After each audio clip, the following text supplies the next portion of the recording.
السلام عليكم. اليوم في مطبخ ام وايد ان شاء الله راح ندير لكم حلوه جافه على شكل كورني بالشوكولا والكونفرات، يعني حلوه ما شاء الله. واش راح نحتاج في هذه الوصفه؟ راح نحتاج 250 غرام تاع لا مارغرين تكون طريه، نحتاجو مغرف صغيره تاع لافاني، 3 مغارف كبار تاع الزيت، بيضه، مغرف صغيره تاع خميره الحلوه، كاس سكر كلاصي وكاس مايزينا والفارينه باش نلمو العجينه. نبدا مباشره طريقه التحضير. ندير لافاني، الزيت، 3 مغارف كبار تاع الزيت، البيضه، ندير المقادير مع بعض، والسكر كلاصي، ونخدم هادوما مع بعض يعني حتى نحصلوا على شكل كريمه. والزبده بطبيعه الحال تكوني جبتها من قبل، لا مارغرين تكون طريه درجه حراره الغرفه، يعني تجبديها في الليل مع دوك رانا في البرد، يعني اصلا كي تشريها ما تخبيهاش في الثلاجه تاعك، خليها على برا. اذا نخدم مليح هذاك السكر كلاصي مع الزبده،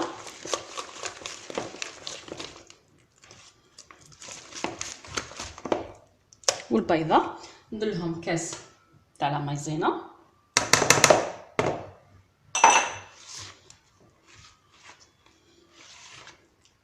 ونبدا نزيد في الفرينه، وندير المغرف الصغيره تاع خميره الحلوه، ونخلطو غير بالعقل. دائما هذا النوع تاع العجائن يعني تعتبر عجينه صابلي، دائما لازم نخلطوهمش مليح.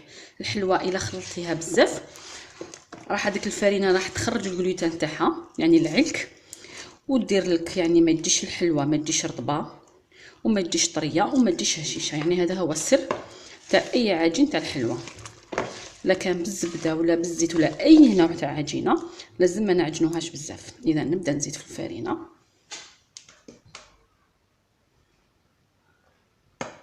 وندير مغرف صغيره تاع خميره الحلوه،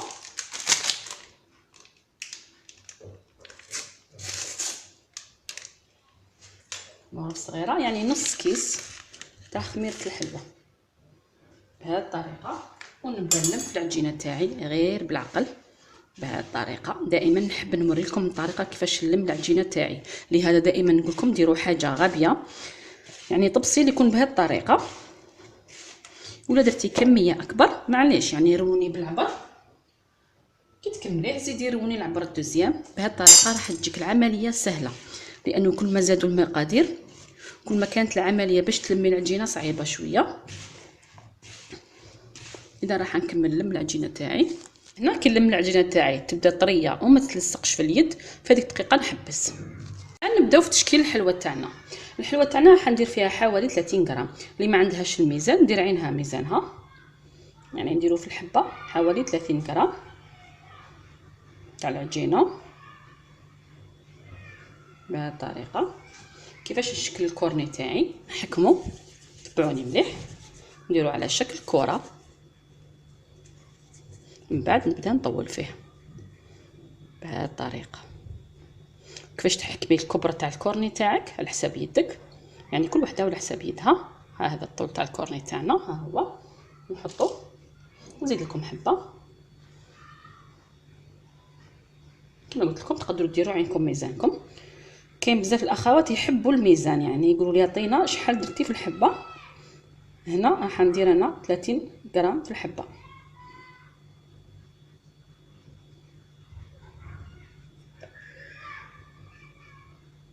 بهذه الطريقه. نحكمها نشكلها على شكل كره اولا باش يخرج لنا الكورني شباب، من بعد نبدا نطول فيه. عمليه سهله. ها هي الحبه الثانيه، بالقيس على حساب يدك باش يجونا الحبات كامل كيف كيف. اذا راح نكمل انا الحبات تاوعي كامل ونلتقي فيما بعد ان شاء الله. اذا هنا بعد ما كملت لي الكورني تاوعي، الفرن تاعي راني شعلته من قبل على 180 درجه على الاقل ربع ساعه قبل ما تبداي طيبي. ندخلهم يطيبوا يعني ياخذوا لون وردي من تحت فقط، ونحيهم ونلتقي فيما بعد باش نكملوا التزيين تاع الحلوه تاعنا. هنا بعد ما طابت الحلوه تاعي ها هي امامكم، نخلوها بطبيعه الحال تبرد. شوفوا كيفاش نطيبوها، تجي بزاف طريه تجي بزاف شابه. هاد الشوكولا تاع كلاصاج استعملت انا هذا النوع، لانه دائما الاخوات يحبوا يسقسوا على النوعيه اللي درتها. ذوبتها حمام مائي بهذه الطريقه، ونخليها فوق الماء السخون وانا نخدم باش الشوكولا تاعي ما تجمدليش. يعني هكذا باش تجيكم الخدمه سهله. ونبدا نزين الحلوه تاعي. نحكم اذا لي كورني تاعنا واش ندير، نغطس هذا الفوقاني فقط، الجزء الاعلى فقط في الشوكولا بهذه الطريقه. كما قلت لكم الجزء العلوي فقط تاع الحلوه في الشوكولا. هذا هو الكورني تاعنا كما رانا نشوفوا. اذا نكمل ندير الحلوه تاعي كامله ونخليها تجمد، يعني يجمد هذيك الشوكولا باش نكملوا التزيين تاعنا الموالي.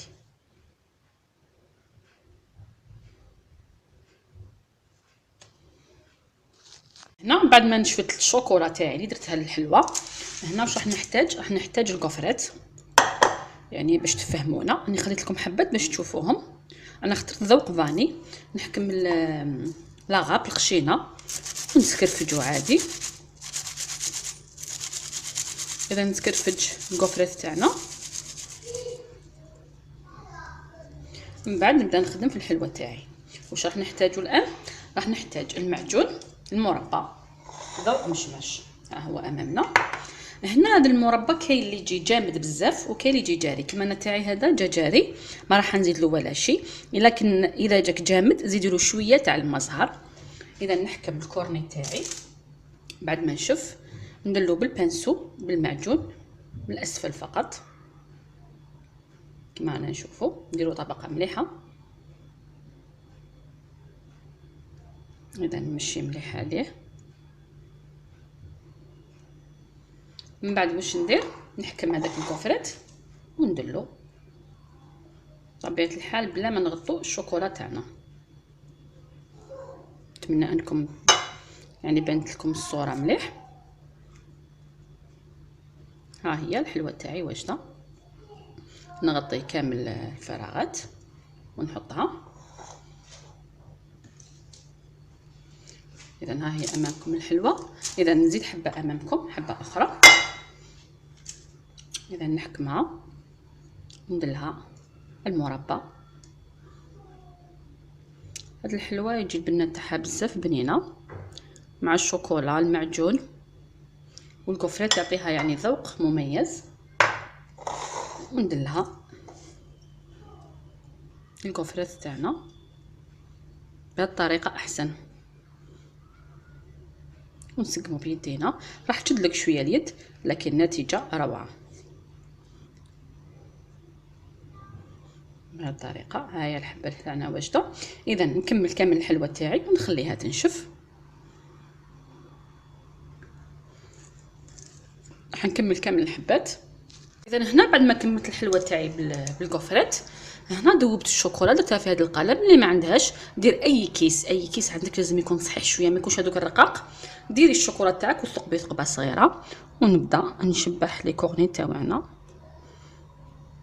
هذاك الجزء الفوقاني اللي قعد لنا نشبحو بالشوكولا بهذه الطريقه.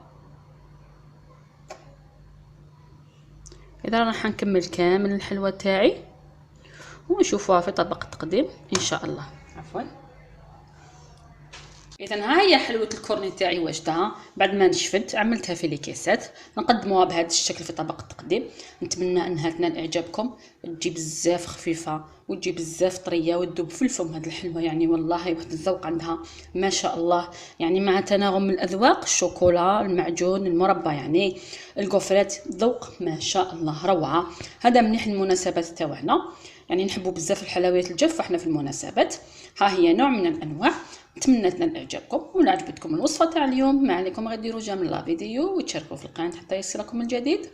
والى الملتقى ان شاء الله مع وصفه جديده، والى اللقاء.